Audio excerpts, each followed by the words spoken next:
सह वीर्यं करवावहै तेजस्विनावधीतमस्तु मा विद्विषावहै। ॐ शान्ति शान्ति शान्तिः। गुरुर्ब्रह्मा गुरुर्विष्णुः गुरुर्देवो महेश्वरः गुरुरेव परं ब्रह्मा तस्मै श्री गुरवे नमः। तस्मै श्री गुरवे नमः।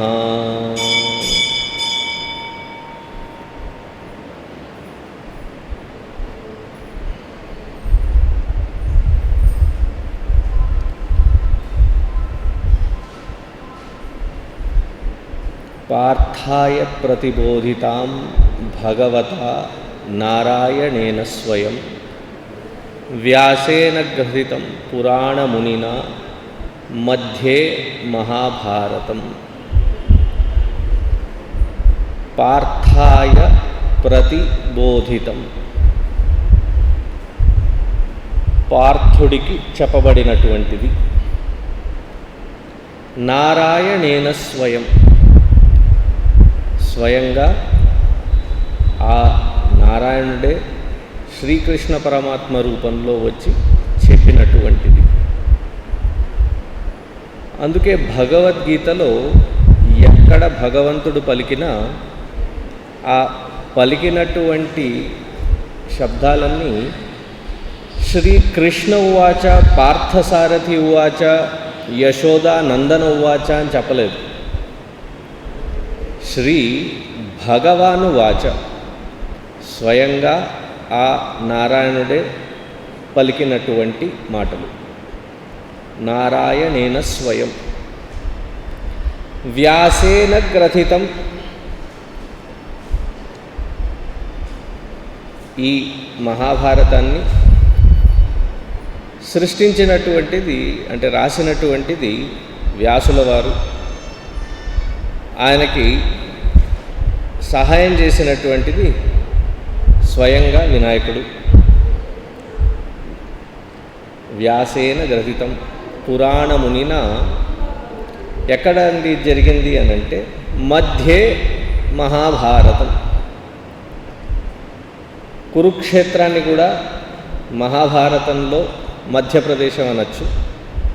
అలాగే మహాభారత యుద్ధంలో ఎన్ని రోజులు జరిగిందంటే యుద్ధము 18 రోజులు జరిగింది। కృష్ణ పరమాత్మ ఈ భగవద్గీతను అర్జునుడికి ఎప్పుడు బోధించాడు? మొట్టమొదటి రోజున యుద్ధం ప్రారంభం కాక మునుపు బోధించాడు। కానీ మనకు మహాభారతం అనేటువంటి గ్రంథంలో ఇది మొట్టమొదటి రోజున కనబడదు। విచిత్రం కదా,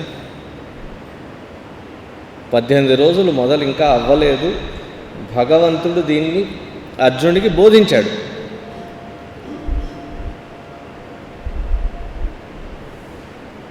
మరి ఎక్కడ ఇది తప్పు జరిగింది? అది గ్రహించినటువంటి వాడు గుడ్డిరాజు అయినటువంటి ధృతరాష్ట్రుడు। 9వ రోజున యుద్ధభూమి మీద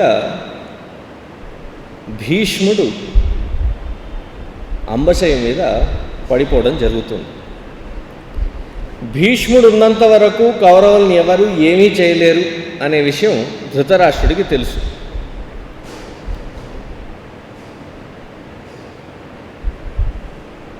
చాలా ప్లాన్డ్గా సంజయుడి చేత ఒక విజ్ఞప్తి తీసుకెళ్ళి పాండవులు ఉన్నప్పుడు మాత్రమే ఈ విజ్ఞప్తిని వాళ్ళకి వినిపించుకో, కృష్ణుడు వెళ్ళిపోయేంత వరకు కాచుకొని ఉండి కృష్ణుడు వెళ్ళిన తర్వాత ఈ విషయం వాళ్ళకి చెప్పు। పాపం సంజయుడు అనుకున్నట్టుగానే ధృతరాష్ట్రుడు అడిగినట్టుగానే కృష్ణుడు పాండవుల శిబిరం నుంచి బయటికి వచ్చేసిన తర్వాత, తన గదిలోకి తను వెళ్ళిపోయిన తర్వాత, తాను ప్రవేశించి ఈ విషయం చెప్తామని ఇంకా ప్రారంభిస్తున్నాడో లేదో కృష్ణుడికి ఎవరో వచ్చి చెప్పారు, అయ్యా పాండవుల శిబిరంలోకి అనుకోకుండా ధృతరాష్ట్రుడి రథం వచ్చింది, సంజయుడు వచ్చాడట, రేపు యుద్ధం మొదలవుతుంది, ఇవాళ ఎందుకు వచ్చారో, ఈ రాత్రి సమయంలో ఎందుకు వచ్చారో అర్థం కావటం లేదు అనగానే కృష్ణుడు వెంటనే పరిగెత్తి వెళ్ళాడట. ఏ విషయం అయితే తాను సంజయుడు పాండవులకు మాత్రమే చెప్పాలో అది కృష్ణుడు ముందే చెప్పాల్సి వచ్చింది. కృష్ణుడు పాండవుల శిబిరం లోపలికి ప్రవేశిస్తుంటే సంజయుడిని సంకోచించడం చూశాడు. అంటే విషయ వ్యవహారం కూడా సరిగ్గా తెలిసి ఉండాలండి. సంజయుడు సంకోచించడం చూసి తానేమన్నా అడ్డుపడతాడేమో అనే అభిప్రాయంతో కృష్ణుడు యుధిష్ఠిరుడు వంక చూసి, అయ్యా యుధిష్ఠిరా, నేను ఇక్కడ ఉండడం నీకు సరిగ్గా అనిపిస్తేనే ఉంటాను, లేకపోతే వెళ్ళిపోతాను అన్న. యుధిష్ఠిరుడు లేచి కృష్ణుడికి ఆసనం ఇచ్చి తన కాళ్ళ దగ్గర కూర్చున్నాడట. ఇంత జరిగిన తర్వాత సంజయుడు, లేదండి నీకు మాత్రమే చెప్తానంటే బాగోదు, చెప్పాల్సి వచ్చింది. సంజయుడు చెప్పినటువంటి వృత్తాంతం అంతా చూసుకుంటే అర్జునుడు అదే విషయాన్ని మొట్టమొదటి అధ్యాయంలో అర్జున విషాద యోగ రూపకంగా మనకు వ్యక్తపరిచాడు. ఇది ధృతరాష్ట్రుడు వేసిన పన్నాగం, స్కీమ్ అన్నమాట. కౌరవుల్ని రక్షించాలంటే భీష్ముడు నిలబడి ఉండాలి. భీష్ముడు ఉన్నంత వరకు కౌరవుల్ని ఎవరు ఏమీ చేయలేరన్న విషయం ఆయనకు బాగా తెలుసు. పాండవుల్లో భీష్ముడిని ఎవరైనా హతమార్చగలుగుతారు అని అంటే కేవలం ఒకడే, అర్జునుడు తప్ప మిగతా వాళ్లలో సామర్థ్యం లేదన్న విషయము ధృతరాష్ట్రుడికి బాగా తెలుసు. ఆ అర్జున్ని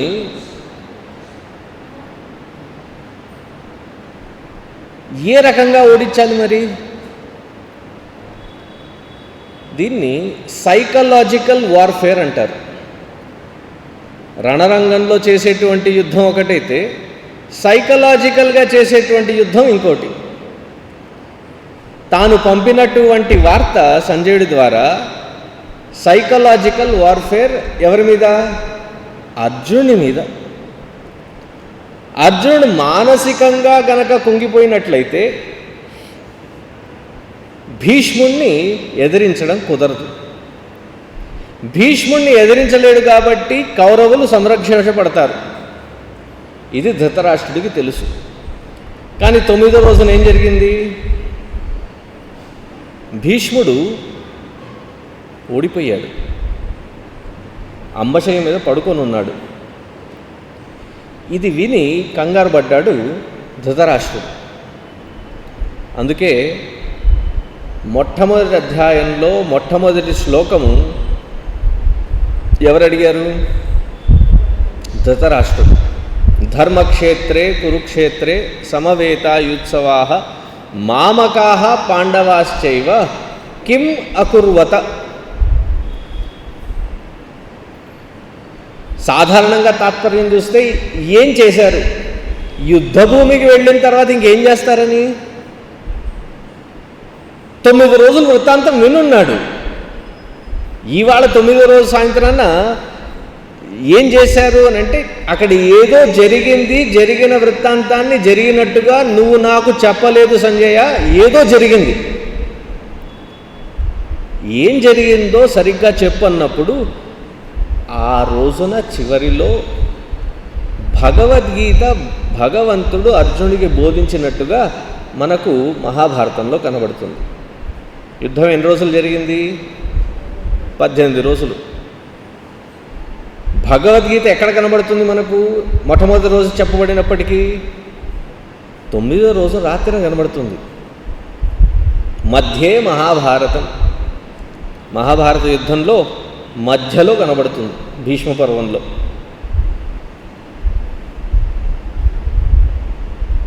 పైగా భగవంతుడు చిన్నప్పటి అలవాటు చాలా బలంగా ఉన్నట్టుంది. చిన్నప్పుడు ఏం చేసేవాడు, బృందావనంలో ఇటుపక్క అటుపక్క ఉన్న వాళ్ళ ఇళ్ళందరికీ జ్వరపడి వెన్న, పాలు, పెరుగు తోచిందంతా కనబడిందంతా దోచుకొని తినేవాడు. తాను దోచుకొని తినడమే కాదు, ఇతరులకు కూడా సరిగ్గా సమానంగా పంచిపెట్టేవాడు. తన మిత్రులే కాదు, పశుపక్షాది, కోతులు ఇట్లా వాటికి కూడా పంచిపెట్టేవాడు. బహుశా అదే అలవాటు భగవద్గీత చెప్పేటప్పుడు కూడా ఆయనకు అలవాటు వచ్చినట్టుంది. భగవద్గీతలో ఉన్నటువంటి ముఖ్యమైనటువంటి విషయాలు ఎప్పుడెప్పుడైతే చెప్పదలుచుకున్నాడో అప్పుడప్పుడు ఉపనిషత్తుల్లో చెప్పబడినటువంటి మంత్రాలను ఉన్నది ఉన్నట్టుగా తీసుకొచ్చి పెట్టాడు. పార్థో వత్స సుధీర్ భోక్త దుగ్ధో గోపాల నందన. ఆ అర్జునుణ్ణి ఒక ఆవు దూడగా, శాస్త్రాలను ఒక ఆవులా, ఆ శాస్త్రాలను పిండినటువంటి వాడు కృష్ణ పరమాత్మ. కృష్ణ పరమాత్మంతటి వాడే తానొచ్చి బోధించేటప్పుడు తను చెప్పుతున్నటువంటి ప్రతి వాక్యము ఉపనిషత్తుల నుంచి, శాస్త్రాల నుంచి చెప్పబడినటువంటిదని చెప్పవలసిన అవసరం ఉంది. అందుకే మన హైందవ సాంప్రదాయంలో, సనాతన సాంప్రదాయంలో నాకు తోచింది నేను చెప్తున్నాను, నాకు ఇవాళే వచ్చింది స్ఫురణకి, పైనుంచి ఎక్కడో వచ్చింది ఊడిపడింది అని చెప్పడానికి వీల్లేదు. కృష్ణ పరమాత్మ అంతటి వాడే తాను బోధిస్తున్నటువంటిది నారాయణ స్వయం, ఆ నారాయణుడి అవతారమే అయినప్పటికీ తాను చెప్పదలుచుకున్నటువంటి విద్యను ఎక్కడ ప్రమాణంగా చూపిస్తున్నాడు? ఇది ఉపనిషత్తు విద్య నాయన, ఉపనిషత్తులో చెప్పబడినటువంటిది. అందులో ముఖ్యంగా బహుశా భగవంతుడికి బాగా ఇష్టమైనటువంటి ఉపనిషత్తు కఠోపనిషత్తు అయి ఉంటుంది. నజాయతే మ్రియతే వా కదాచిత్ 2వ అధ్యాయంలో ఇలా చూసుకుంటూ వెళితే మొత్తం కఠోపనిషత్తుని control X control V, copy paste, అక్కడి నుంచి కాపీ చేసి ఇక్కడ పేస్ట్ చేశాడు. భగవద్గీతలో 18 అధ్యాయాలు. ఈ 18 అధ్యాయాలను ఆర్థడాక్స్గా చూసేటువంటి వాళ్ళు తత్వమసి మహావాక్యాన్ని నిర్వచనం ఈ భగవద్గీత అని చెప్తుంటారు. తత్ త్వం అసి,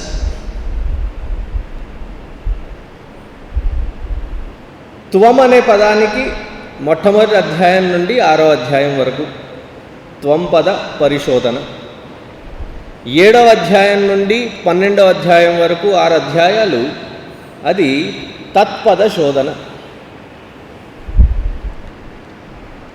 13వ అధ్యాయం నుండి 18వ అధ్యాయం వరకు వచ్చినటువంటిది అసి.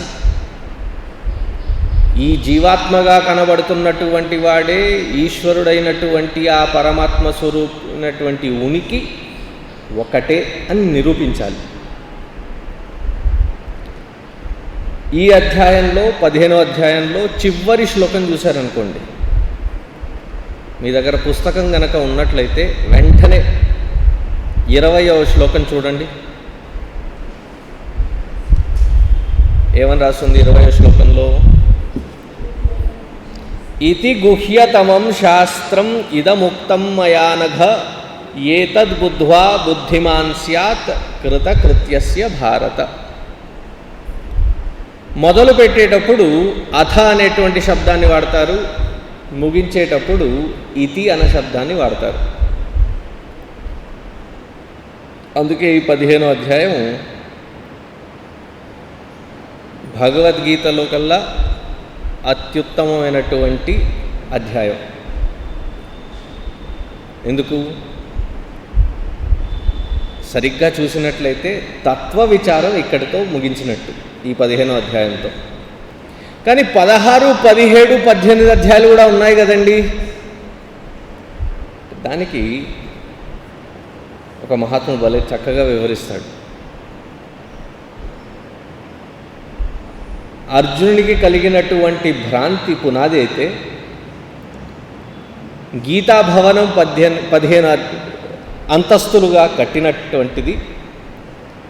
ఒక మందిరం కట్టారనుకోండి, 15 అంతస్తుల హైట్, దానిపైన 16, 17 అధ్యాయం గోపురం లాంటిది.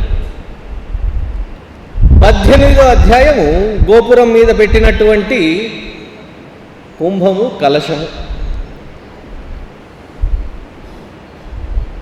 సో ఈ 15వ అధ్యాయము ఇతి అన్న పదాన్ని వాడి, నాన్న ఇక్కడితో ఈ విషయము తత్వ విచారము పూర్తయినట్టు. 16, 17, 18 భగవద్గీత మొత్తానికి సినాప్సిస్. ఇప్పటిదాకా చెప్పబడినటువంటిది ఏమిటి? క్లుప్తంగా అతి తక్కువ మాటల్లో చెప్పబడినటువంటిది. ఇంకొక విషయం చూసుకున్నట్లయితే మిగతా అధ్యాయాల్లో అర్జునుడు ప్రశ్న అడగడము, ఆ ప్రశ్నకు సమాధానంగా భగవంతుడు సమాధానం ఇవ్వడం. 15వ అధ్యాయంలో అది మనకు కనబడదు. శిష్యుడికి తెలిసినటువంటివి ఇంకా బాగా తెలుసుకోవాలంటున్నటువంటివి తనకు అనుభవంలో ఉన్నటువంటివి అడగగలుగుతాడు. తన అనుభవంలో లేనటువంటిది శిష్యుడు అడగలేడు. ఆ వచ్చినటువంటి శిష్యుడికి పూర్తి తత్వజ్ఞానం, అఖండ జ్ఞానం కలగాలని పరమకారుణికుడైనటువంటి కృష్ణ పరమాత్మ, స్వయంగా ఆ భగవత్ స్వరూపుడైనటువంటి పరమాత్మ, నాయన దీని గురించి నువ్వు అడగలేవు, బహుశా ఇది నీకు తెలిసినటువంటి విషయం కాదు, తెలుసుకొని దాంట్లో స్థిరపడవలసినటువంటి విషయము అని తాను అడక్కపోయినా తనంతగా తానే చెప్పినటువంటి అధ్యాయం.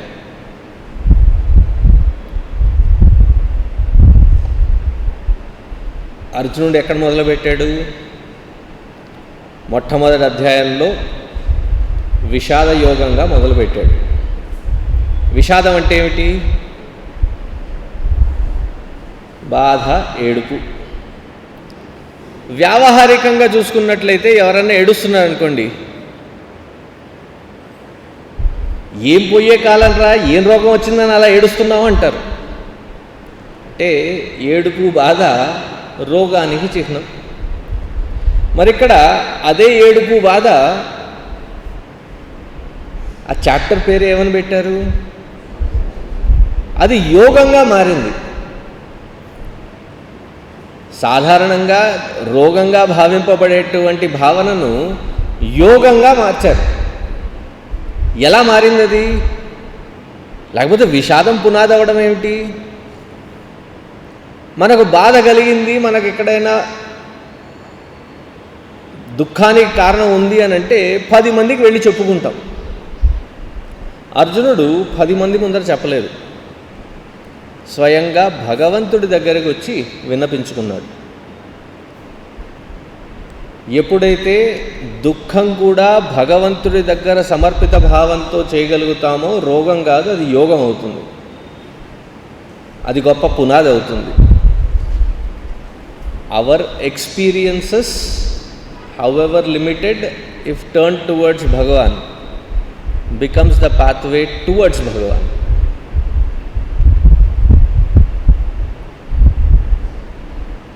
వీడి బాధను చూసి కృష్ణ పరమాత్మ 2వ అధ్యాయంలో షాక్ ట్రీట్మెంట్ ఇస్తాడనమాట.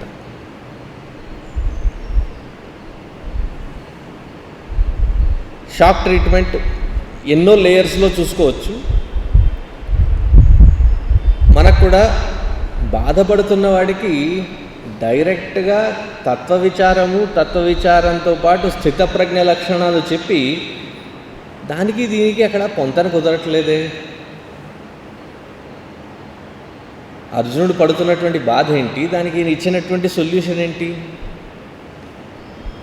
మనకు కూడా విచారం రావచ్చు. అర్జునుడు కూడా అలాగే రియాక్ట్ అవుతాడు.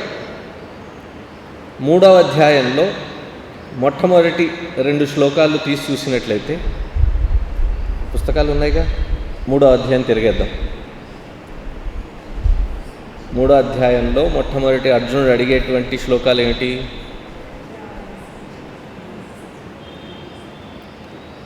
జాయసి చేత్ కర్మణస్తే మతా బుద్ధిర్జనార్దన తత్కిం కర్మణి ఘోరే మాం నియోజయసి కేశవ. జాయసి చేత్ కర్మణః తే, కర్మరంగంలో నైపుణ్యంగా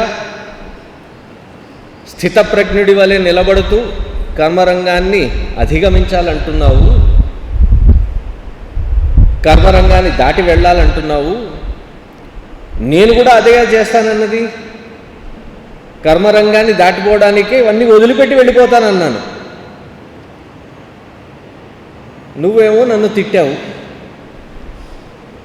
2వ అధ్యాయంలో క్లైబ్యం మాస్మగమః పార్థ నైతత్వయ్యుపపద్యతే క్షుద్రం హృదయ దౌర్బల్యం త్యక్తోత్తిష్ఠ పరంతప. ఈ క్లైబ్యత్వం నీకు ఎక్కడి నుంచి వచ్చింది? ఒక్కోసారి మన జీవితంలో కొన్ని ఘట్టాలు ఎలా ఉంటాయంటే, జరిగి ఉండొచ్చు, వాస్తవం అయి ఉండొచ్చు, కానీ అందరికీ చెప్పుకోవాలంటే మనకు మనసు ఉండకపోవచ్చు. దాని గురించి ఎవరైనా తలుచుకున్నా, ఎవరైనా పొరపాటును చెప్పినా లోపల నుంచి బాధ, అలజడి తన్నుకొస్తుంటుంది. అర్జునుడు లాంటి వాడు, పౌరుషం కలిగినటువంటి వాడి జీవితంలో ఒక సంఘటన జరిగింది. 1 సంవత్సరం పాటు వీళ్ళందరూ మారువేషంలో ఉండాలి. యుధిష్ఠిరుడేమో రాజుగారికి మంత్రణ ఇవ్వడానికి ఆ పొజిషన్ చూసుకున్నాడు.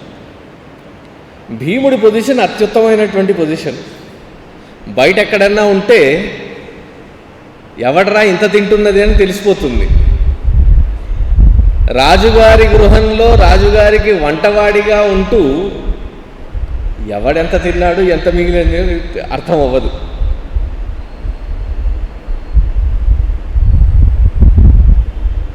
అర్జునుడికి వచ్చినటువంటి రోల్ ఎటువంటిది? ఎటువంటి వేషం ధరించాల్సి వచ్చింది? బృహన్నలగా వెళ్ళాల్సి వచ్చింది. బృహన్నలు అంటే ఏమిటి? శాపవశాత్తు అటు మగ కానీ ఆడ కానీ స్వరూపం.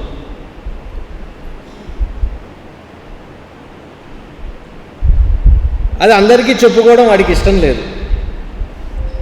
కృష్ణ పరమాత్మ గిల్లి చూస్తున్నాడు అన్నమాట. క్లైబ్యం మహాస్మగమః పార్థ. ఆ 1 సంవత్సరం పాటే నీలో నపుంసకత్వం ఉందనుకున్నాను, కానీ ఇంకా కంటిన్యూ చేస్తున్నావు అన్నమాట. రెచ్చగొట్టి మరి టెస్ట్ చేశారు. ఓపికతో విన్నాడు. విని చివరికి ఏమంటున్నాడు 3వ అధ్యాయంలో? నేను చెప్పింది అదే, నువ్వు చెప్పావు కాబట్టి నువ్వు సరే అనుకుంటున్నావు.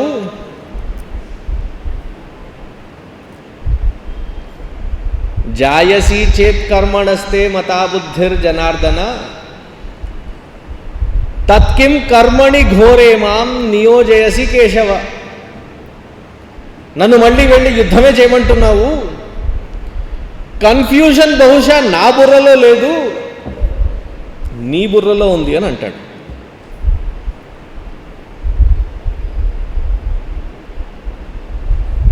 ఊహించండి ఒకసారి, కృష్ణ పరమాత్మతోనే మాట్లాడేటప్పుడు ఇది నేను భావించి చెప్తున్నటువంటి విషయం కాదు. దాని తర్వాత సెంటెన్స్ ఏమంటున్నాడు నెక్స్ట్ శ్లోకంలో?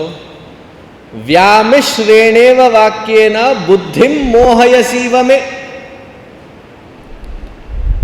నా బుద్ధిలో కన్ఫ్యూజన్ లేదు, వ్యామిశ్రితమైనటువంటి కన్ఫ్యూజ్డ్ స్టేట్మెంట్ చెప్తున్నది నువ్వు. ఇంకొకసారి ఆలోచించి ఏదో ఒకటి చెప్పు. అంటే ఎంత ధైర్యం ఉంటే కృష్ణుణ్ణి నిలదీస్తున్నవాడు అవుతాడు వీడు. అటువంటి అర్జునుడు 11వ అధ్యాయంలో పూర్తిగా మారిపోతాడు. 11వ అధ్యాయం ఏంటి? మీరు ఒరిజినల్ మహాభారతం చూస్తే దాంట్లో ఈ నామకరణాలు ఉండవు. ఎందుకంటే ఈ నామకరణాలు పెట్టినటువంటిది తర్వాత. 11వ అధ్యాయము విశ్వరూప సందర్శన యోగం. ఆ విశ్వరూప సందర్శనంలో ఎప్పుడైతే తనను తాను నిమిత్తుడిగా భావించి తనకు ఆ ఎదుట నిల్చున్నటువంటి కృష్ణుడు స్వయంగా ఆ నారాయణుడి స్వరూపమే తెలిసిన తర్వాత మారినటువంటి అర్జునునికి అప్పుడు భక్తి యోగాన్ని బోధించాడు. స్వయంగా అర్జునుడే చెప్పుకున్నాడు. సఖేతి మత్వా ప్రసభం యదుక్తం హే కృష్ణ హే యాదవ హే సఖేతి అజానతా మహిమానం తవేదం. నీ మహిమ తెలియకుండా ఇక్కడ నా ఎదుట నిల్చున్నటువంటి నా బావ అనుకొని, నా సారథి అనుకొని ఇంతవరకు ప్రవర్తించాను, దయచేసి క్షమించు. ఏ రకంగా క్షమించాలి? పితేవ పుత్రస్య సఖేవ సఖ్యుః ప్రియః ప్రియార్యార్హసి దేవ సోఢుం. పితేవ పుత్రస్య, ఒక తండ్రి కొడుకు ఎప్పుడైనా తప్పు చేశాడనుకోండి, తిట్టచ్చు, కొట్టచ్చు, మందలించచ్చు. కానీ వాటికి ప్రేరేపణ ఎక్కడి నుంచి వచ్చింది? ద్వేషంతో కాదు, ప్రేమతోనే. ఒక తండ్రి కొడుకుని తిట్టిన తర్వాత వాడిని ఎలాగైతే క్షమించేస్తాడో, పితేవ పుత్రస్య సఖేవ సఖ్యుః. నిజమైనటువంటి ఆప్తమిత్రుడు ఎవరైనా ఉండి మీరు ఎప్పుడైనా తప్పు చేసి వెళ్ళి క్షమాపణ కోరినప్పుడు, ఒరే సారీరా అంటే, పర్వాలేదు సారీ ఇది ఎందుకు అని ఎలాగైతే క్షమిస్తారో, ప్రియః ప్రియార్యార్హసి దేవ సోఢుం. ప్రేమతో ప్రేమ కలిగిన వాళ్ళు వాళ్ళకి ఆ ప్రేమ పాత్రలు ఎవరైతే అయ్యున్నారో వాళ్ళని ఎలాగైతే క్షమిస్తారో, నిన్ను తెలియకుండా, నీ మహిమ తెలియకుండా నేను ఎన్నెన్నో అన్నాను, ఎన్నెన్నో చేశాను. హే కృష్ణ హే యాదవ హే సఖా ఇది. ఒరే కృష్ణ అని పిలిచాను. నా మాట పట్టించుకుపోయినప్పుడు, అంటే క్షత్రియుల్లో కూడా వివిధ కేటగిరీస్ ఉన్నాయి. అందులో యాదవులు ఒక కింది స్థాయి వాళ్ళు. ఒరే కృష్ణ అని చెప్పినప్పుడు మాట వినకపోతే ఒరే యాదవ అని కూడా పిలిచాను నేను.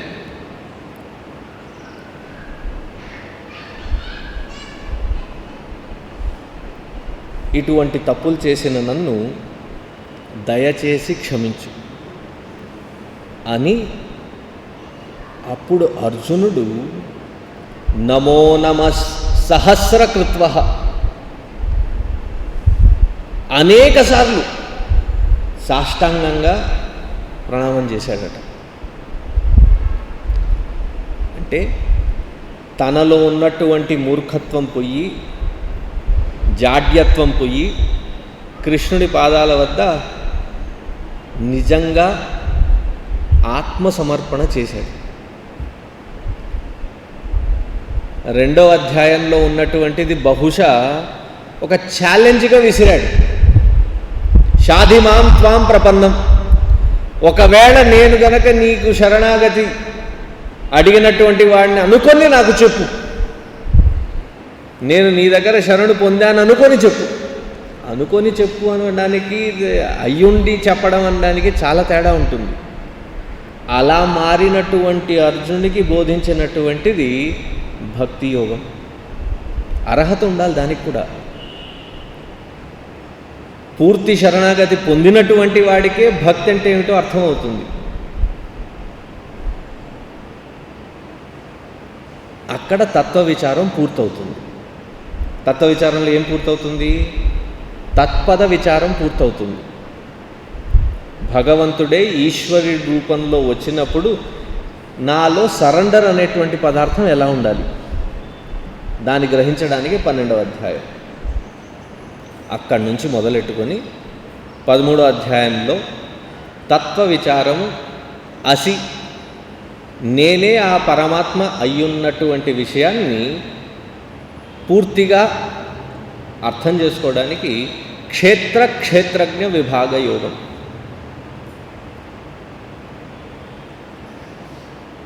ఈ విశ్లేషణ సరిగ్గా ఉండాలి అని అంటే మన మనసుని, మన అంతఃకరణాన్ని సాత్విక స్థితిలోకి తీసుకురాగలగాలి. అందుకే 14వ అధ్యాయం ఏమిటి? గుణత్రయ విభాగ యోగం. 13వది క్షేత్రజ్ఞ విభాగ యోగము. 14వ అధ్యాయము గుణత్రయ విభాగ యోగము. మహా అయితే రాజసికము లేకపోతే తామసికము. సాత్వికము ఎప్పుడైనా పొరపాటున కనబడుతూ ఉంటుంది. అన్ని వేళలా సాత్వికంగానే ఉంటూ జీవించడం, సాత్వికంగా భావిస్తూ రాజసికంగా వ్యవహరించడం చాలా కష్టతరమైనటువంటి పని. అలా చేయగలిగినటువంటి వాడు ఈ అసి అన్నటువంటి పదాన్ని అర్థం చేసుకొని నిధిధ్యాసంలో ధ్యానమగ్నుడై ఉండగలుగుతాడు. అది సూచించి నేర్పిన తర్వాత మనకు ఉపనిషత్తుల్లో, పురాణాల్లో చెప్పబడినటువంటి కథల్లో ఎలా ఉంటుందంటే, గురువుగారు ఒక్కసారి ఉపదేశం ఇచ్చిన తర్వాత ఆ ఉపదేశాన్ని శిష్యుడు సరిగ్గా అర్థం చేసుకొని దాని జీవితంలో పాటించడానికి ప్రతి ఉపదేశానంతరం కనీసం 12 సంవత్సరాల గ్యాప్ ఉంటుందట.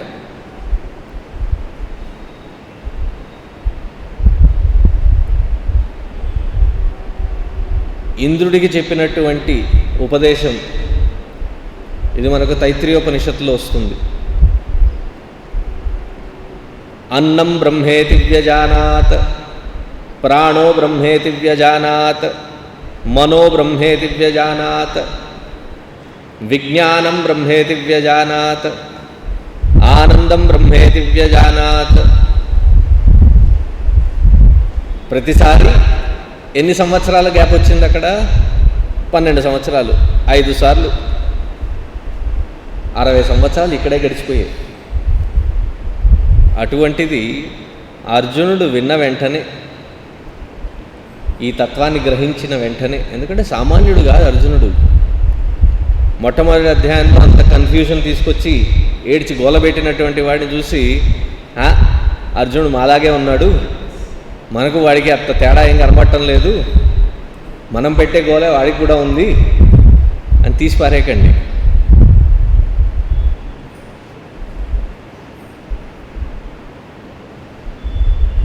ఈ మహాభారత సమయంలో 10వ అధ్యాయంలో పాండవులలో అర్జునుడిగా నేనే వ్యక్తం అవుతున్నానని చెప్తాడు. అంటే ఎంత గొప్ప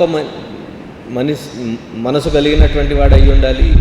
భగవంతుడే సాక్షాత్తు నీ రూపంలో వచ్చినటువంటిది నేనే అని చెప్తున్నాడు.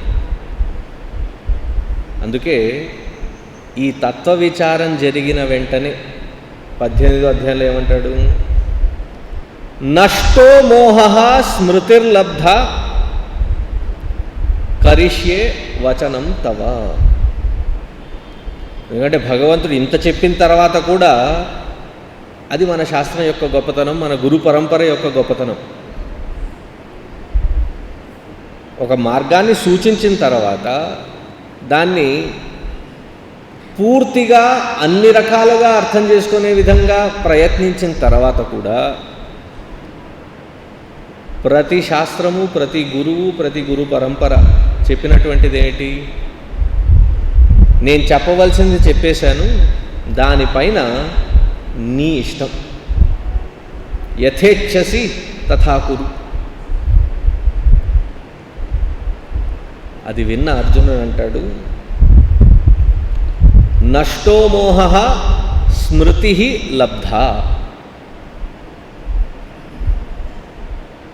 ఈ జరిగినటువంటి అలజడంతా ఎక్కడి నుంచి మొదలైంది? స్మృతిభ్రంశ. స్మృతిభ్రంశాత్ బుద్ధినాశ, బుద్ధినాశాత్ ప్రణశ్యతి. భగవద్గీతలోనే వినున్నాం మనం. అయ్యా, గురుకులంలో చదువుకున్నప్పుడు బాగా అర్థమైంది అనుకున్నాను,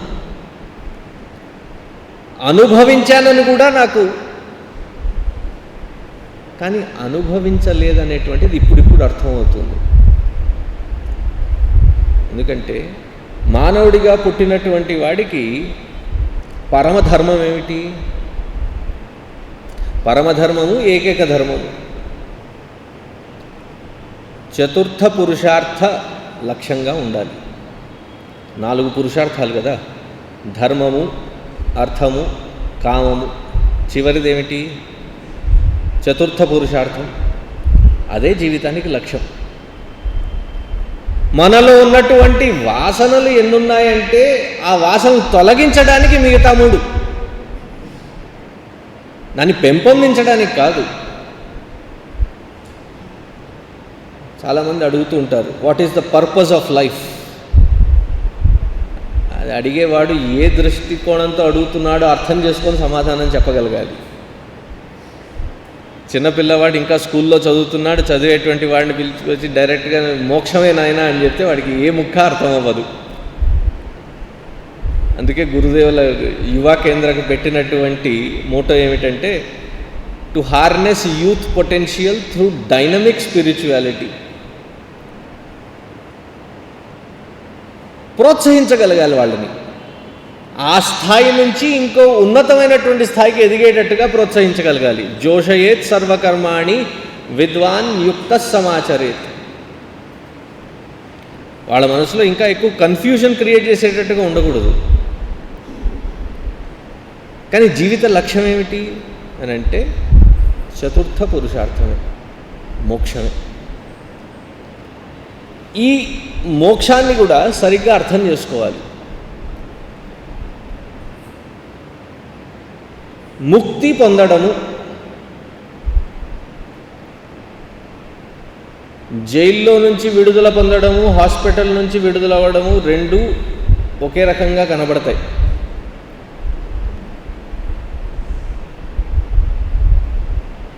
జైలు నుంచి వచ్చిన వాడిని ఏమంటారు? He is released from the jail. Hospital నుంచి he is discharged from the hospital. 2 చూసుకుంటే ఒక రూమ్లో కూర్చోబెట్టి బంధించి కూర్చోబెట్టినటువంటి వ్యవస్థే. కానీ హాస్పిటల్ నుంచి బయటికి వెళ్ళాలంటే మీకు ఆ స్వాతంత్రం ఉంది, డాక్టర్ ఒప్పుకున్నా ఒప్పుకోకపోయినా. జైల్లో ఆ వ్యవస్థ లేదు. అంటే ఎక్కడెక్కడైతే మనం బంధింపబడున్నామో దాని నుండి ముక్తి పొందడం. మోక్షం అంటే ముక్తి పొందడం. అంతేగాని ఇంకేదో పొంది ఏదో లేనిది జరుగుతుంది అనేటువంటిది కాదు. ఇక్కడ మనం పొందేటువంటి దాన్ని 2 రకాలుగా చూసుకోవచ్చు. అప్రాప్తస్య ప్రాప్తి, ప్రాప్తస్య ప్రాప్తి. అప్రాప్తస్య ప్రాప్తి.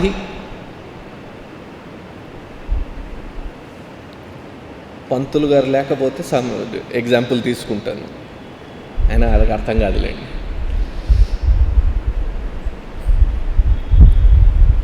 హారతి అయిన తర్వాత అందరికీ ప్రసాదం ఇచ్చారు, నాకు ఇవ్వలేదు.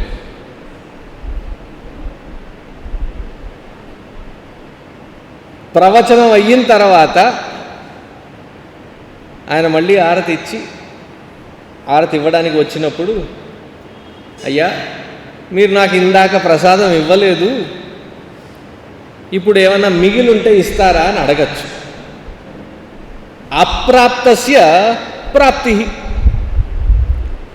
నా దగ్గర లేనటువంటిది, నా దగ్గర ఉండాలనుకునేటువంటిది పొందేటువంటి ప్రక్రియ. అప్రాప్తస్య ప్రాప్తి. రెండవది ప్రాప్తస్య ప్రాప్తి.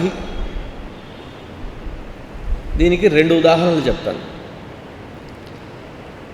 హడావిడిగా ఆఫీస్కి వెళ్ళాలి, సాధారణంగా వెతికేది కారు, స్కూటరు, కీస్ ఎక్కడ పెట్టామని వెతుక్కోవాలి. ఆ రోజున అనుకోకుండా కార్ కీస్ కూడా దొరికేసాయి, కానీ ఏదో వెతుకుతున్నారు.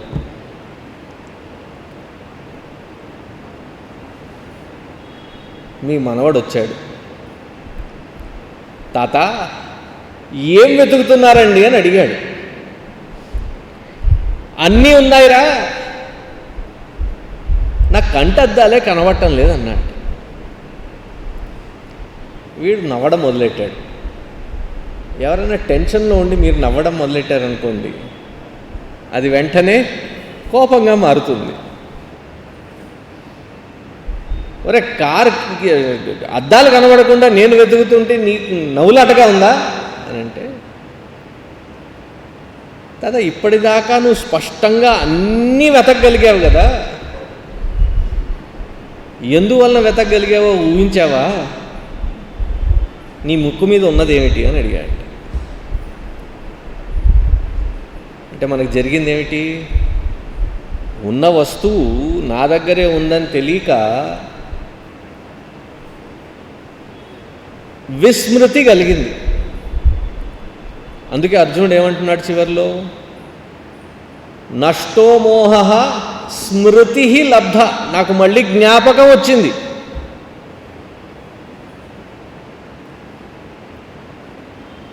ఇక్కడ ఏవి తయారు చేయబడేటువంటిది కాదు, పొందేటువంటిది కాదు, అయ్యున్నటువంటిది నేనేదైతే విస్మరించానో, నేనేదైతే మర్చిపోయానో దాన్ని మళ్ళీ గుర్తు చేసుకోవడం.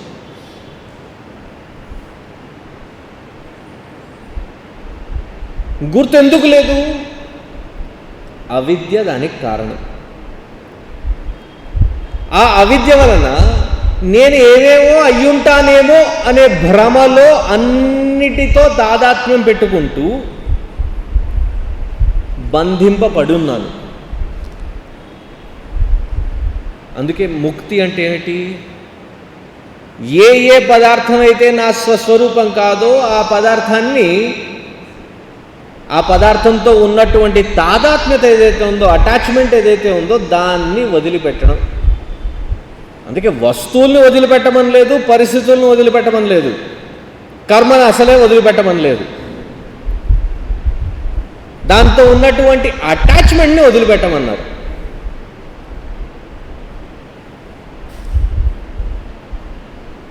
అది అర్జునుడికి అర్థమయ్యి వెంటనే ఏమన్నాడు? స్మృతి లబ్ధ. నేను ఏ తత్వాన్ని అయితే అయ్యున్నానో, దేన్నైతే విస్మరించానో అది మళ్ళీ నేను అయ్యున్నాననేటువంటి పూర్తి జ్ఞానం నాకు కలిగింది.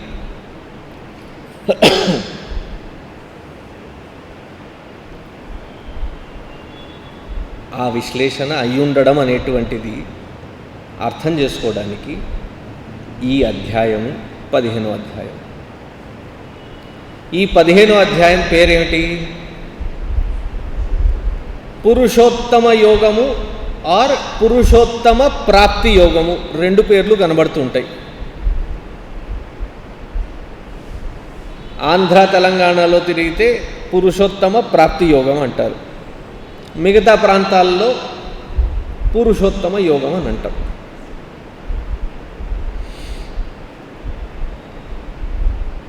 అంటే ఎటువంటి ప్రాప్తి ఇది?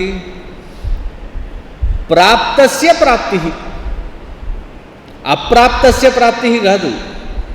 లేనిది పొందడం అనేటువంటిది కాదు, ఊహించింది పొందడం అనేటువంటిది కాదు, అయ్యున్నది తెలుసుకోవడం అంతే.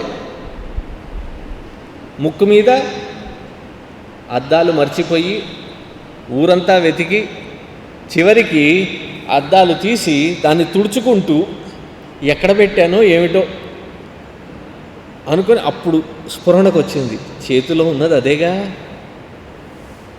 అందుకే ఒక మహాత్ముడిని అడిగాను, చాలా గొప్ప మహాత్ముడు ఆయన, బృందావనంలో ఉండేవారు. అయ్యా, ఆత్మానుభూతి ఎలా ఉంటుంది, సెల్ఫ్ రియలైజేషన్ ఎలా ఉంటుంది, ఆత్మ సాక్షాత్కార్ कैसा होता है ఆయన ఎన్నిసార్లు అడిగినా దాటేసేవారు, సమాధానం చెప్పేవారు కాదు.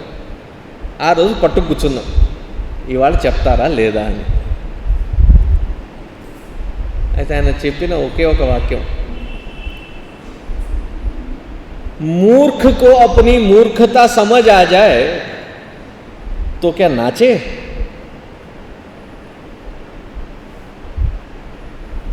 मूर्ख को अपनी मूर्खता समझ आ जाए तो क्या वो नाचे? నేను ఇప్పటిదాకా మూర్ఖంగా ప్రవర్తిస్తున్నాను అనేటువంటి మూర్ఖత్వాన్ని అర్థం చేసుకున్నటువంటి వాడు సంబరపడి పండగ చేసుకోడు, వినయంగా తల ఉంచుకుంటాడు. ఎందుకు? మీకు గ్లాసెస్ ఇక్కడే ఉన్నాయని మీ మనవాడు చూపించాడు. చూపించిన వెంటనే మీకు కలిగిన భావం ఏంటి లోపల?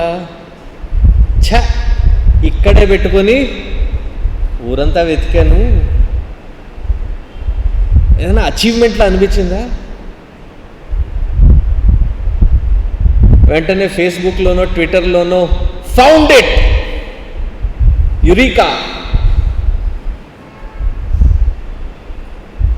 అని పండగ చేసుకోవాలనిపించిందా? లేదే. ప్రాప్తస్య ప్రాప్తి, పురుషోత్తమ ప్రాప్తి యోగ.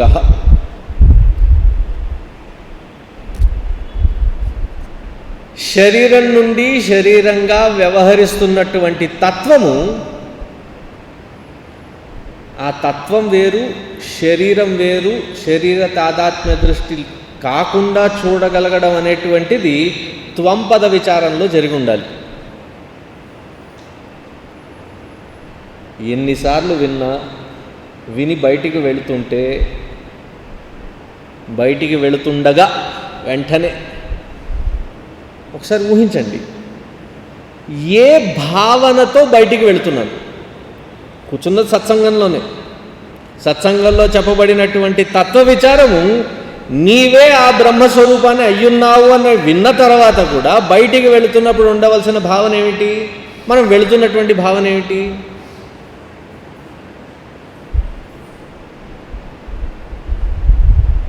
ఎనిమిదింటికి ముగిస్తానన్నారు, టైం అయిపోయింది. టైంకి వెళ్ళుంటే ఆ ట్రైన్ ఉండేది, లేక ఆటో ఉండేది. ఇప్పుడు అక్కడ దాకా నడవాలి, అక్కడ దాకా నడిచి వెళ్ళి, ఈ విచారం అంతా ఎవరిది? శరీర మనోబుద్ధులతో తాదాత్మ్యం పెట్టుకున్నటువంటి ఆ జీవాత్ముడిది.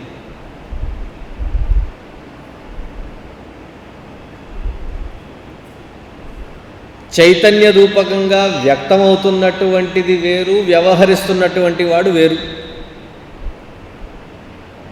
ఆ జ్ఞానం మనకు కూడా ఉంది, లేదంటం లేదు.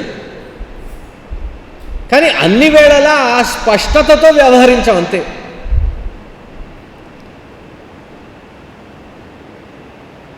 ఎవరైనా చనిపోయారు, చనిపోయిన తర్వాత శరీరం మాత్రం మిగిలింది, ఆ శరీరం చూసి ఏడిచే వాళ్ళందరూ ఏమని ఏడుస్తున్నాము?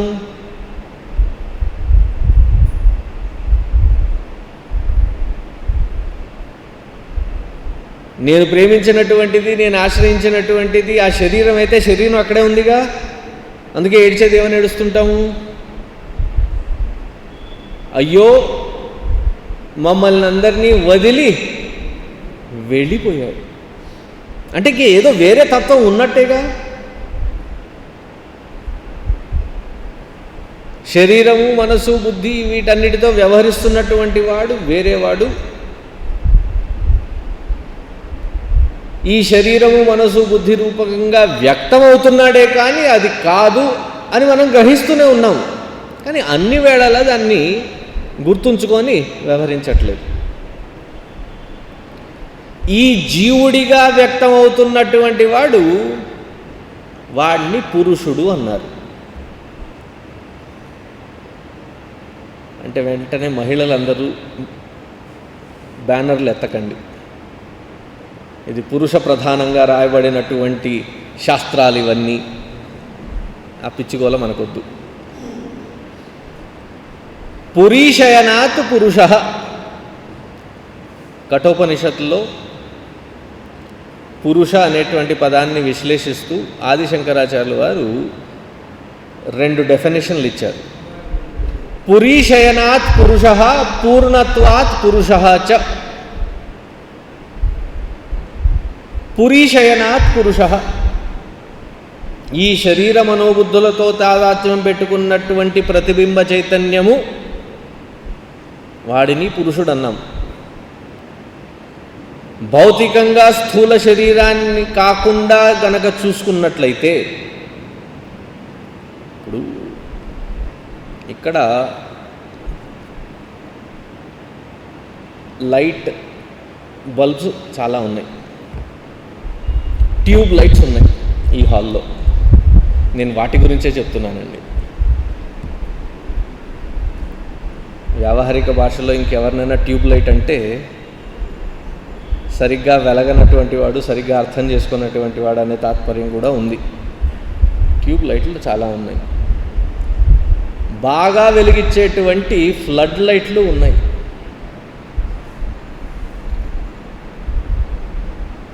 బాగా వెలుగుతుంది కాబట్టి ఈ బల్బు గొప్పది, ఈ బల్బు నుంచి వచ్చేటువంటి కరెంటు గొప్పది, ఆ బల్బుల నుంచి వచ్చేటువంటి కరెంటు కొంచెం తక్కువ స్థాయిది అని కాదుగా తాత్పర్యం.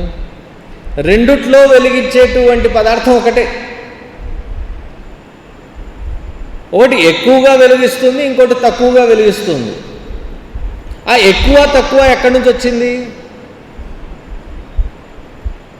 భౌతికంగా లిమిటేషన్, ఆ పరిచ్ఛిన్నత అనేటువంటిది ఆ వస్తువుకి సంబంధించినటువంటిది. వస్తువుని వెలిగించేటువంటి పదార్థం యొక్క పరిచ్ఛిన్నత కాదు అది. అలాగే భౌతికంగా ఈ శరీరము, శరీరం యొక్క నామరూపాలను పక్కన పెట్టినట్లయితే దాంట్లో వెలిగించేటువంటి చైతన్యము ఒకటే. వీటన్నిటికీ వైర్డ్ కనెక్షన్స్ ఉన్నాయండి. మనం వైర్లెస్గా కనెక్ట్ అయి ఉన్నామండి.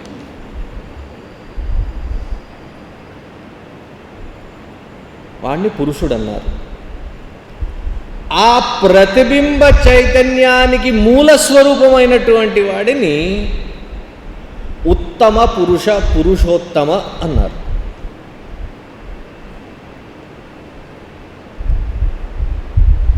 మోక్షం పొందినటువంటి వాడు ఆ రూపాన్ని కూడా, ప్రతిబింబ చైతన్యాన్ని, జీవత్వాన్ని కూడా వదిలిపెట్టినటువంటి వాడు కాబట్టి విదేహముక్తి పొందేటువంటి వాడు నేను ఈ ప్రతిబింబాన్ని కాదు, ప్రతిబింబానికి మూల స్రోతస్ అయినటువంటి చైతన్యాన్ని అని గుర్తించగలగాలి.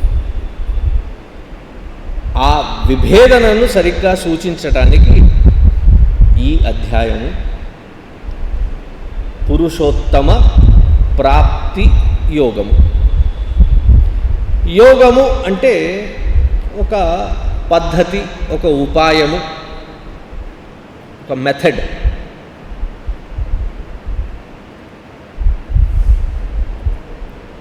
ఈ మెథడాలజీని కూడా ఒకసారి అర్థం చేసుకుందాం.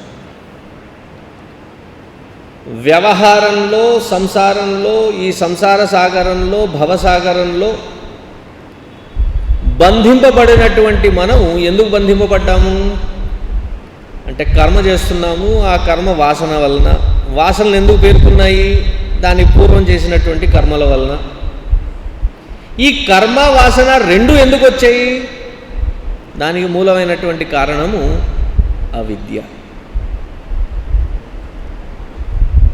అసతోమ సద్గమయ తమసోమ జ్యోతిర్గమయ మృత్యోర్మ అమృతంగమయ. చీకటిని తొలగించాలంటే వెలుగు కావాలి. వెలుగు ఎక్కడెక్కడైతే ఉంటుందో అక్కడ చీకటి ఉండడానికి వీల్లేదు. అజ్ఞాన తిమిరాంధస్య జ్ఞానాంజన శలాకయ చక్షురున్మీలితం యేన తస్మై శ్రీ గురవే నమః. ప్రతిరోజు గురు స్తోత్రంలో కూడా చదువుకుంటుంటాం. అంధకారాన్ని వెలుగుతో తొలగిస్తాం, చీకటిని. ఇంకా వేరే ఏ మార్గంతోనూ మీరు దాన్ని తొలగించలేరు. ఎప్పుడైనా ప్రయత్నించారా? ఈ పాత పద్ధతులు ప్రతిసారి ఇదే పద్ధత, వెలిగిస్తే కానీ చీకటి పోదంటారు. నేను మా వాళ్ళు చెప్పింది ఎందుకు వినాలి? తిరగబడే వాళ్ళందరూ ప్రతిదానికి తిరగబడుతుంటారు కదా. పద్ధతులు పాటించరా అంటే నేను ఎందుకు పాటించాలి? మీరు అనుకున్న పద్ధతులన్నీ పాటించడానికైనా పాత చింతకాయ పద్ధతులు నేను పాటించను. సరే, చీకటిని తొలగించడానికి వెలుగు తప్ప ఇంకా వేరే ఏ మార్గాన్నైనా ఉపయోగించగలుగుతామా? ఉపయోగించారా ఎప్పుడైనా? ఎవరు ఇంకా వేరే మెథడ్ ఏమి ఉపయోగించలేదా? అవలంబించలేదా? టెస్ట్ అయినా చేశారా?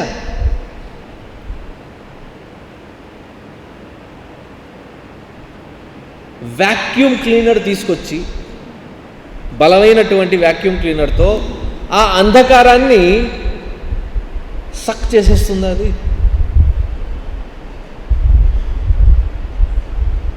చిన్న వ్యాక్యూమ్ అండి, పెద్దది తీసుకొద్దాం, కమర్షియల్ సైజ్.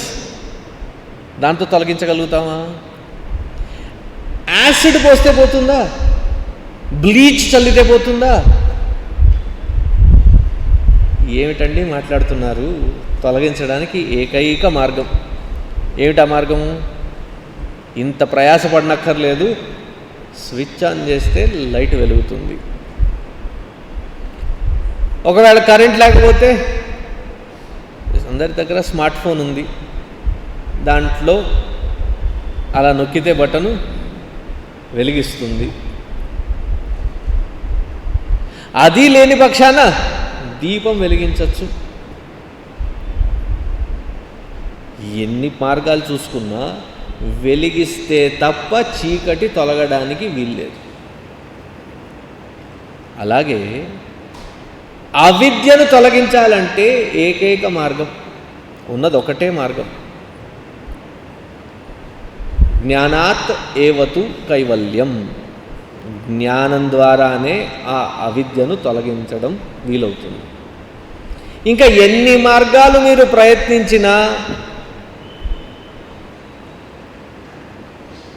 అవిద్యను మాత్రం తొలగించలేదు. తామసికంగా ఉన్నవాడు రాజసికంగా మారచ్చు, రాజసికంగా ఉన్నవాడు సాత్వికంగా మారచ్చు. కానీ అవిద్యను తొలగించాలంటే మాత్రము కేవలము విద్యతోనే తొలగించవచ్చు. ఇంకా వేరే దానికి మార్గం లేదు. ఆ విద్య కూడా ఎవరి దగ్గర నుంచి? శృతివాక్యము ఆప్తవాక్యంగా విని శ్రవణ మనన నిధిధ్యాసనలు చేసినట్లయితేనే ఆ ప్రమాణ జ్ఞానము లభ్యమవుతుంది. ఇంకా వేరే పద్ధతితో వేరే మార్గంతో దాన్ని పొందడానికి వీల్లేదు. అందుకే వేదాలు ప్రమాణము అని అంటే వేదాలు ప్రూఫ్ అని కాదు, ప్రమాకరణం ఇది ప్రమాణం. దేని ద్వారా అయితే ఈ విద్యను పొందగలుగుతామో, ఈ విద్యను పొందిన తర్వాతే అవిద్య తొలగుతుందో అటువంటి విద్యను ప్రసాదించేటువంటిది కాబట్టి వేదాలు ప్రమాణం.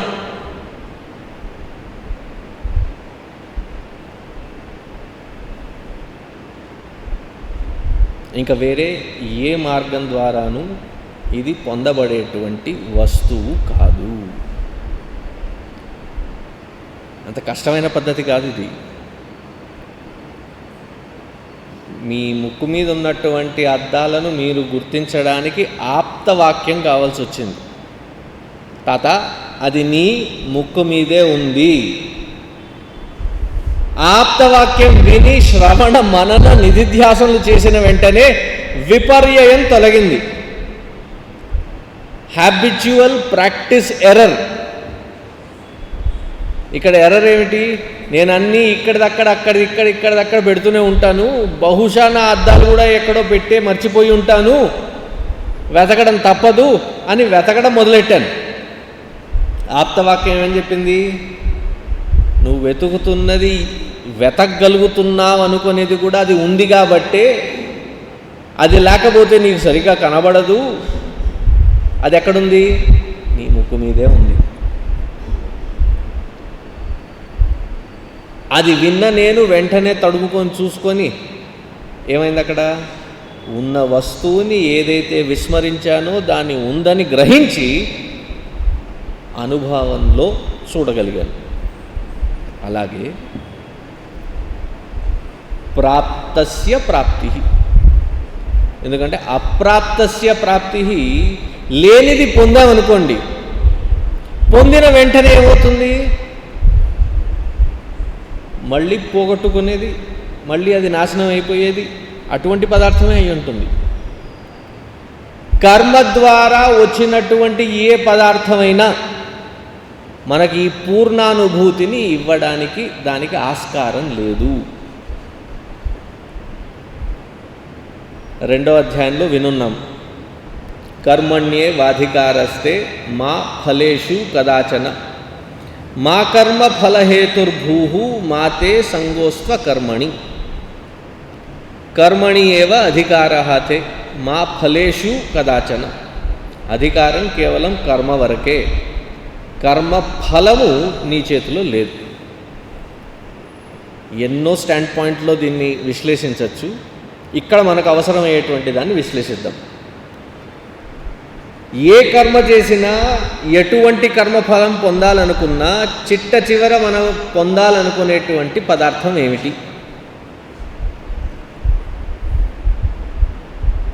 మనం పొందాలనేటువంటి పదార్థము ఆనందము. మా ఫలేషు కదాచన, కర్మ వలన ఆ ఆనందం వస్తుందనుకోవడము దానికంటే పెద్ద భ్రామకమైనటువంటి విషయం ఇంకోటి లేదు. యాక్షన్ విల్ నాట్ ఈల్డ్ ఆనంద. కర్మ ద్వారా పొందబడేటువంటి ఏ పదార్థమైనా నశ్వర పదార్థమే. ఇది విన్న వెంటనే కర్మను నమ్ముకున్నటువంటి మనలో ఒక రకమైనటువంటి నిస్పృహ ఉదయిస్తుంది. నిస్పృహ ఎటువంటిది? కర్మనే నమ్ముకొని కర్మ ద్వారా ఇవాళ కాకపోతే రేపైనా ఎక్కడైనా సాధించగలుగుతానేమో, ఈ ఆనందాన్ని, ఈ తృప్తిని అనుభవించగలుగుతానేమో అని తిరుగుతున్నటువంటి నాకు కర్మ ద్వారా ఆ ఆనందాన్ని పొందడానికి వీల్లేదు అని పూర్తిగా అర్థమైన రోజున ఇంకెందుకు కర్మ? నేనెందుకు చేయాలి ఇంకా కర్మ? మా కర్మఫల హేతుర్భూ మాతే సంగః అస్తు అకర్మణి. కర్మను వదిలిపెట్టడానికి ఆ స్కోప్ లేదు. కానీ ఒకటి అర్థం చేసుకోవాల్సింది ఏమిటి? కర్మ, ఆనందము, ఇవి రెండు ప్యారలల్ ట్రాక్స్. దీని ద్వారా అది పొందలేం.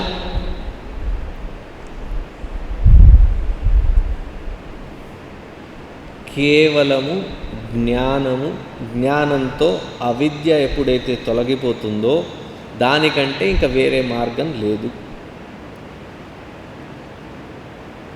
దీన్ని ఎన్నో రకాలుగా చెప్పారు.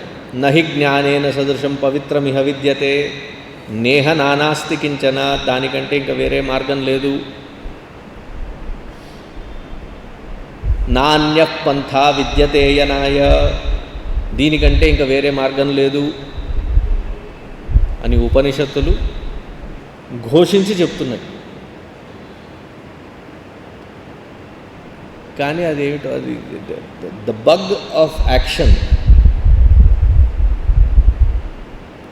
చాలా సంవత్సరాలుగా ప్రయత్నిస్తున్నానండి, ఏం చేస్తే చెయ్యడం వలన వచ్చేటువంటిది కాదు ఇది, విని తెలుసుకోవడం వలన వచ్చేటువంటిది.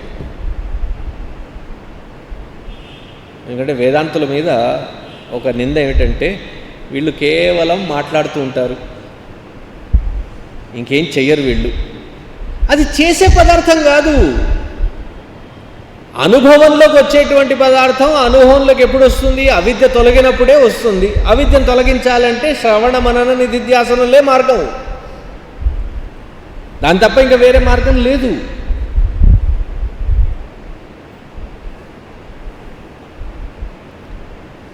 అందుచేత ఇక్కడ ఈ అధ్యాయంలో ఎక్కడి నుంచి మొదలు పెడుతున్నారు? మూలం ఏమిటి? ఆ చెప్పేటువంటి సన్నివేశం కూడా కొంచెం కన్ఫ్యూజింగ్గానే ఉంటుంది. ఈ 15వ అధ్యాయాన్ని హిమాలయాల్లో ఉన్నటువంటి ఆశ్రమాల్లో తిరిగితే 15వ అధ్యాయం చదివితే కానీ భోజనం పెట్టరు. అంటే ఈ 15వ అధ్యాయంలో ఉన్నటువంటి పవిత్రత ఎంత అద్భుతం అంటే కేవలం ఆ శబ్ద తరంగాలు చెప్పడం వలన అన్నంలో ఉన్నటువంటి ఎటువంటి దోషమైనా తొలగిపోతుంది. అందుచేత ఈ 15వ అధ్యాయాన్ని పూర్తిగా చదవడం. షార్ట్ కట్ కొడుతుంటాం మనం. 108 సార్లు జపం చేయండి అని అంటే 21 సార్లు చేసినా పర్వాలేదులే అనేవాళ్ళు చాలామంది కనబడతారు. ఈ 15వ అధ్యాయంలో ఉన్నది మరి 700 శ్లోకాలు కాదు, 70 శ్లోకాలు కాదు. ఎన్ని శ్లోకాలు ఉన్నాయి? 20 శ్లోకాలు తిప్పి తిప్పి చూస్తే. ఆ 20 శ్లోకాలు పూర్తిగా చదవండి అని అంటే అక్కడ మళ్ళీ ఒక షార్ట్ కట్. అహం వైశ్వానరో భూత్వా ప్రాణినాం దేహమాశ్రిత ప్రాణాపాన సమాయుక్త పచామ్యన్నం చతుర్విధం, అక్కడి నుంచి మొదలెడతారు. పూర్తి 20 శ్లోకాలు చదివినటువంటి వాడికి ఏ అన్నం అయితే వడ్డించారో ఆ అన్నంలో ఉన్నటువంటి సకల దోషాలు తొలగిపోతాయి భౌతికంగా. దీని తాత్పర్యం అర్థం చేసుకుంటే సకల సంసారానికి కారణభూతమైనటువంటి అవిద్య అనేటువంటిది తొలగిపోతుంది. అటువంటి ప్రముఖమైనటువంటి శ్లోకం ఈ అధ్యాయం. అది ఇప్పుడు మొదలు పెడదాం. అథ పంచదశో, మీరు చదువుతానన్నారుగా, అలవాటు లేదమ్మా, చదవండి.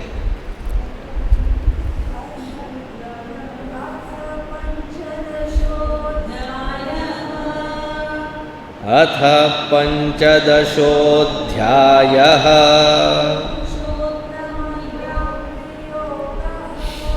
పురుషోత్తమప్రాప్తియోగః.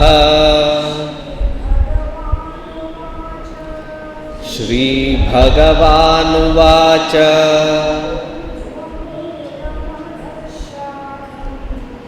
ఊర్ధ్వమూలమధః శాఖం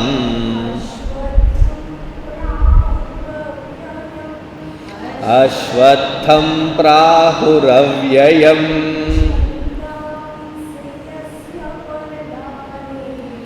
ఛందాంసి యస్య పర్ణాని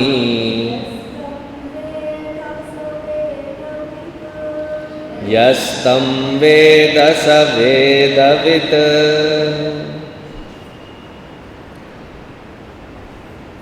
ఈ సంసారానికి మూలమైనటువంటి పదార్థము పరబ్రహ్మతత్వము ఎక్కడుంది? ఊర్ధ్వం. ఊర్ధ్వం, ఊర్ధ్వమూలం. దీని వేళ్ళు పైన ఉన్నాయి. ఊర్ధ్వం అంటే అబవ్, పైన. అశ్వత్థం ప్రాహు అవ్యయం. ఈ శ్లోకం కూడా కఠోపనిషత్తు నుంచి ఉద్ధృతం చేసినటువంటిదే. ఊర్ధ్వమూలమవాక్షాఖం,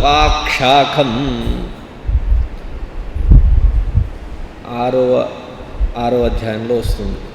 ఊర్ధ్వమూలం అధశాఖం. అశ్వత్థం ప్రాహు అవ్యయం. ఇది అవ్యయమైనటువంటి పదార్థం.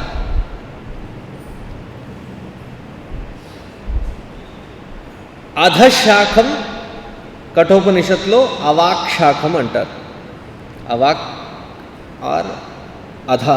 అధ అంటే మూలం పైన ఉన్నప్పటికీ దీని శాఖలు, చెట్లో ఉన్నటువంటి ఆకులు అవన్నీ కింది వైపుకు ఉన్నాయి. అవాక్షాఖ. కానీ మూలం మాత్రం అవ్యయమైనటువంటి పదార్థం. ఛందాంసి యస్య పర్ణాని. ఆ చెట్టు శాశ్వతంగా చాలా కాలం పాటు సరిగ్గా ఉండాలి అని అంటే ఆకులు సరిగ్గా పెరగగలగాలి.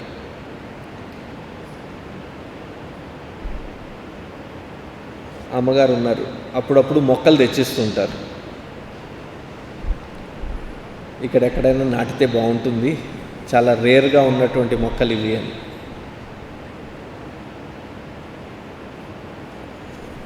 నాకు ఇంకో ఇద్దరికి పరీక్ష అన్నమాట అది. ఎందుకు? పెట్టగలిగినటువంటి చోటు చెట్లు ఆల్రెడీ ఉన్నాయి. ఇది లేతగా ఉన్నటువంటి దీన్ని ఎక్కడైనా పెట్టాలంటే నీడ లేనటువంటి చోట పెట్టాలి. గ్రౌండ్ ఉంది, అక్కడ ఏమైనా పెట్టామనుకోండి, పొద్దున పెడితే సాయంత్రానికి మాయమైపోతుంది. 1500 మంది పిల్లలు వస్తూ పోతూ ఆకులు, శాఖ, వేళ్లతో సహా పరిశీలించి వెళ్తారు.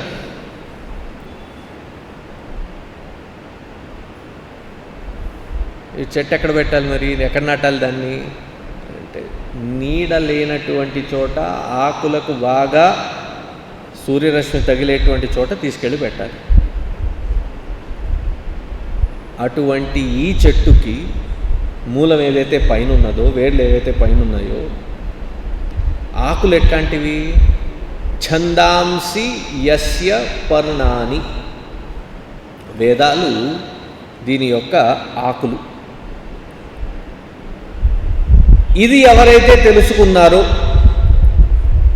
వాడికి సంసార రసం అర్థమయ్యి సంసార సాగరం నుంచి అటువైపుకి వెళ్ళిపోతాడు, మోక్షం పొందుతాడు. ఏమైనా చెప్పేటప్పుడు కొంచెం సరిగ్గా అర్థమయ్యేటట్టు చెప్పచ్చుగా. చెప్పిన ఎగ్జాంపులే ఉల్టా చెప్తున్నాం. తిప్పేసి ఉంది, చెట్టే తిప్పేసి ఉంది.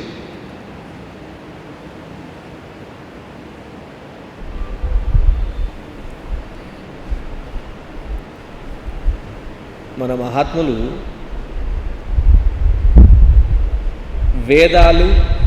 వేదాల యొక్క సంరక్షణ ఎందుకంత దాని గురించి ప్రయత్నిస్తుంటారు? వేదాః ఛందాంసి యస్య పర్ణాని. పర్ణ అంటే ఆకు. పార్వతీదేవి పేరు, ఒక పేరు అపర్ణ. అపర్ణ అని ఎందుకు వచ్చింది? ఆవిడ చేసినటువంటి తపస్సు వలన ఆవిడకి వచ్చినటువంటి పేర్లు ఎన్నో ఉన్నాయి. ఉమా, అపర్ణ, ఇవన్నీ తపస్సు వలన వచ్చినటువంటి పేర్లు. పర్ణ అంటే ఎంత తీవ్రంగా ఆవిడ తపస్సు చేయడం మొదలుపెట్టిందంటే, మొట్టమొదట రోజుకు ఒక పూట తినేదట. దాని తర్వాత వారానికి ఒక పూట తినడం మొదలెట్టిందట. నెలలో ఒక పూట తినడం మొదలుపెట్టిన తర్వాత ఆ తినేటువంటి ఆహారాన్ని కూడా ఆహారంగా మానేసి ఒక ఆకు, ఎందుకంటే మళ్ళీ ఇంటికి వెళ్ళి తిని వచ్చి అంత సమయం కేటాయించడానికంటే ఆ ఉన్నటువంటి చుట్టుపక్కల్లో తినగలిగినటువంటి ఒక ఆకు తిని బతికేదట ఆవిడ. చివరికి అది కూడా డిస్టర్బెన్స్గా భావించి అది కూడా మానేశారట ఆవిడ. పర్ణాని భుంజవాన్, ఆకులు తినేటువంటి తపస్సుతో ఉన్నటువంటి ఆవిడ అది కూడా మానేసింది. కాబట్టి ఆవిడకి ఒక ఉన్న పేర్లలో ఒక పేరేంటి? అపర్ణ. అందుకే ఎవరినైనా ఏడిపించాలి అని అంటే, ఆర్ వాళ్ళకి అర్థం అవ్వకుండా మాట్లాడుకోవాలి అంటే, ఎవరైనా డైటింగ్ చేస్తున్నారంటే వాళ్ళ పేర్లు మేము అపర్ణ అనుకుంటాం.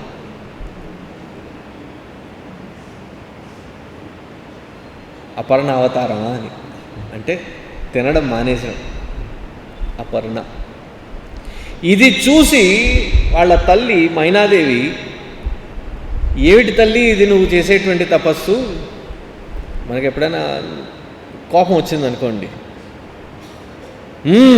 అంటాం. మా అంటే వద్దు, మా అది కాస్త పేరైంది. ఏమిటా పేరు? ఉమా. అది ఆవిడ తపస్సు వలన వచ్చిన పేరే. పర్ణ అంటే ఆకు. ఆకులు సంరక్షింపబడితే ఈ ప్రపంచంలో మనందరము సంరక్షింపబడినట్టే.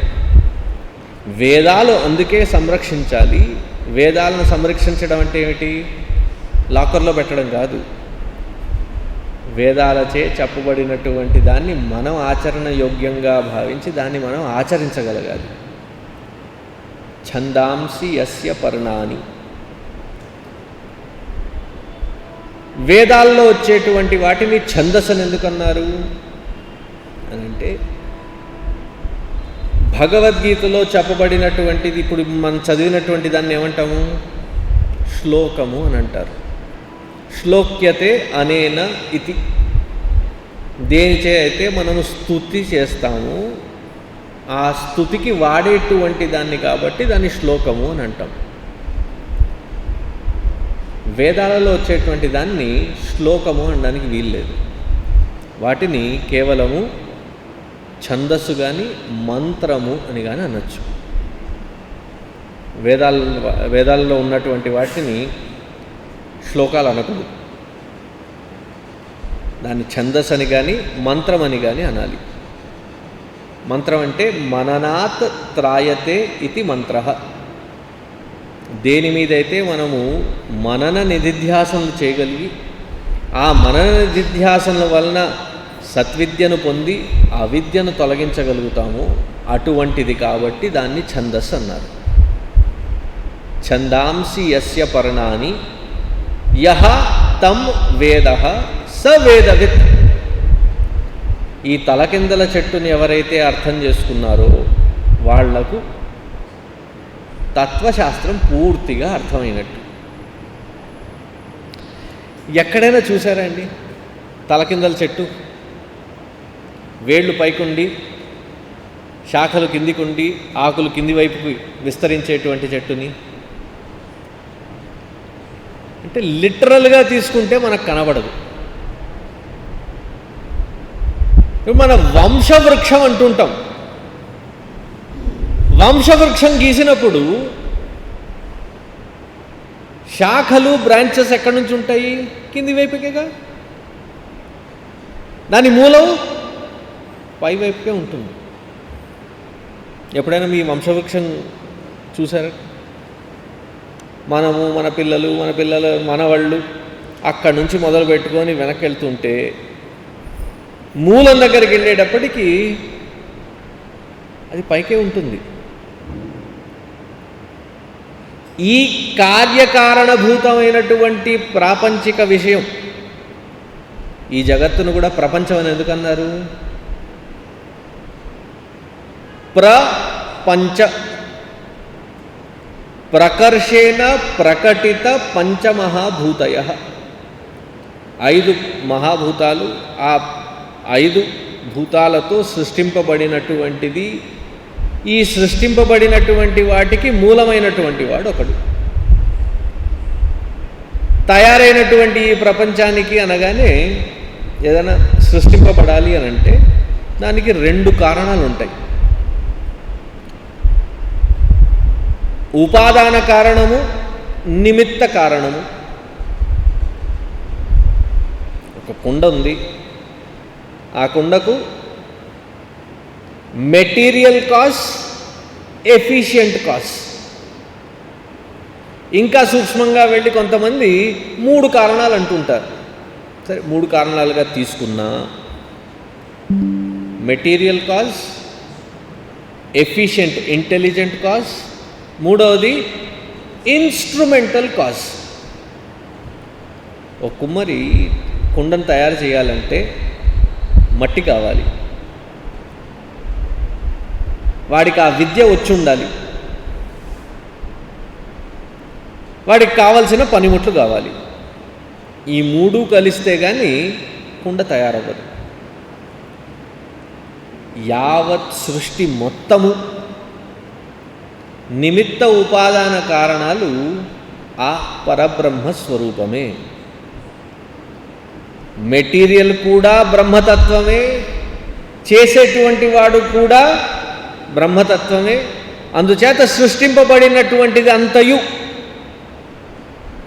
ఆ పరమాత్ముడి యొక్క వ్యక్త స్వరూపమే. ఇది తెలిసిన మనము, మన పూర్వీకులు అన్ని వస్తువులు, అన్ని పదార్థాలు పూజింపబడినటువంటి పూజకు ఉపయోగపడేటువంటివే. అందుకే చెట్టుని పూజిస్తాము, కొండని పూజిస్తాము, నదులను పూజిస్తాము, పశువుల్ని పక్షుల్ని కూడా పూజిస్తాం, ఆకాశాన్ని కూడా పూజిస్తాం. ఎప్పుడైనా చిదంబరానికి వెళ్ళారా? చిదంబర రహస్యం అంటుంటారు. సాధారణంగా మన దృష్టి నటరాజుడి వైపుకు వెళుతూ ఉంటుంది, ఎందుకంటే పూజలన్నీ చేసేది అక్కడే. కానీ అక్కడ విరాజిల్లుతున్నటువంటి శివుడు నటరాజుడు కాదు. ఆ నటరాజుడి పక్కన ప్రభావళి కింద ఏమీ ఉండదు. ఆ కనబడుతున్నటువంటి ఆకాశ స్వరూపంలో పూజింపబడేటువంటిదే శివతత్వం. పంచమహాభూతాల్లో పంచమహాభూతలింగాలు ఉన్నాయి. పృథ్వీతత్వాన్ని ఎక్కడ పూజిస్తున్నాము?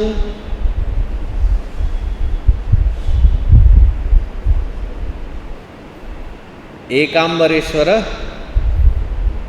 రామేశ్వరంలో. జలతత్వము జంబుకేశ్వరుడు తిరుచిరాపల్లి. పృథ్వీతత్వము జలతత్వము. అగ్నితత్వము అరుణాచలేశ్వరుడు తిరువన్నామలై. వాయుతత్వము శ్రీకాళహస్తి తిరుపతి దగ్గర. మరి ఆకాశతత్వము చిదంబరంలో పూజింపబడేటువంటిదే ఆకాశతత్వం. పరమాత్ముని స్వరూపాన్ని నిజంగా సరిగ్గా అర్థం చేసుకోవడం కష్టం కాబట్టి ఇది ముందే చెప్పుకున్నాను. విష్ణు సహస్రనామం మొదలుపెట్టేటప్పుడు ఆ 1000 నామాలు విష్ణు అనే పేరుతో మొదలవ్వదు, విశ్వం అనే పేరుతో మొదలవుతుంది.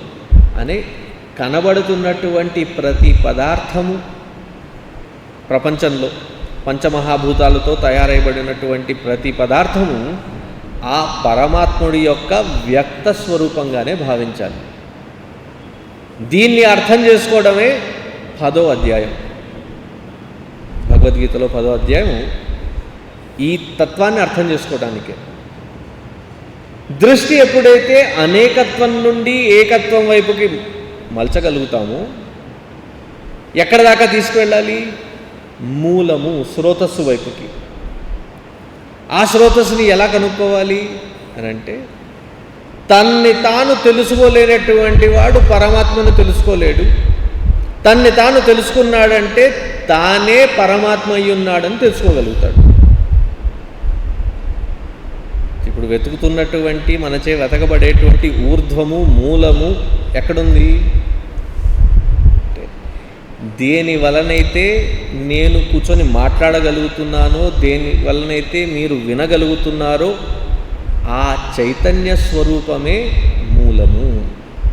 ఊర్ధ్వమూలం అధశాఖం అశ్వత్థం ప్రాహు అవ్యయం.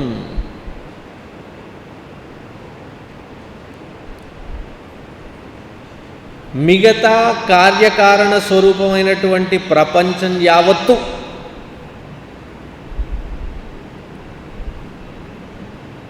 శువ అంటే రేపు, అశ్వ రేపు అనేటువంటిది గ్యారంటీ లేనటువంటి పదార్థం. ప్రపంచంలో ఏ పదార్థానికైనా ఉందా? ఒకసారి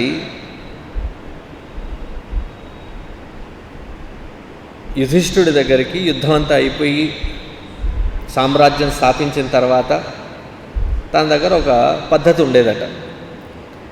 సూర్యాస్తమ సమయం లోపల ఎవరొచ్చి ఏదడిగినా అందరికీ సహాయం చేసేవాడట. ఒక పేద బ్రాహ్మణుడు వచ్చి చేరుకునేటప్పటికి సమయం అయిపోయింది. సూర్యాస్తం అయిపోయింది కాబట్టి రేపు రానైనా రేపు చూసుకుందాంలే అన్నాడట. ఇది విన్న భీముడు గట్టిగా నవ్వడం మొదలుపెట్టాడు. నవ్వడం మొదలుపెట్టి గట్టిగా అందరికీ చెప్పడం మొదలెట్టాడు, అన్నగారు మృత్యువుని జయించాడు అని. అది విన్న వెంటనే యుధిష్ఠిరుడు అన్నట, నాయన వచ్చి తీసుకెళ్ళి ఇవ్వాలి అన్నాడట. అంటే అక్కడ భీముడు సూచించింది ఏమిటి? రేపు రా అంటే ఈయన రేపు ఉంటాడో లేదో ఈయనకు తెలీదు.